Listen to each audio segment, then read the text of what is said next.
नाशिक, त्र्यंबकेश्वर आणि इगतपुरीत मुसळधार पावसाचा कहर. गंगापूरसह धरणांच्या पाणी पातळीत वाढ. प्रशासन सतर्क. जाणून घेऊयात सविस्तर वृत्तांत. नाशिक, त्र्यंबकेश्वर आणि इगतपुरी परिसरात गेल्या काही तासांपासून मुसळधार पाऊस सुरू असून जनजीवनावर त्याचा परिणाम होत आहे. शहरातील अनेक प्रमुख रस्त्यांवर पाणी साचल्याने रस्त्यांचे नदी सदृश स्वरूप झाले आहे. सतत सुरू असलेल्या पावसामुळे नाशिकच्या गंगापूर धरणासह जिल्ह्यातील इतर धरणांच्या पाणी पातळीत लक्षणीय वाढ झाली आहे.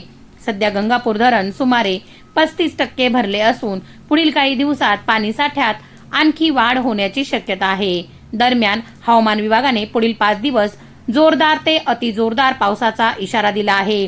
संभाव्य परिस्थिती लक्षात घेता नाशिक जिल्हा प्रशासन सतर्क झाले असून नागरिकांनी आवश्यक ती खबरदारी घ्यावी आणि प्रशासनाच्या सूचनांचे पालन करावे असे आवाहन करण्यात आले आहे.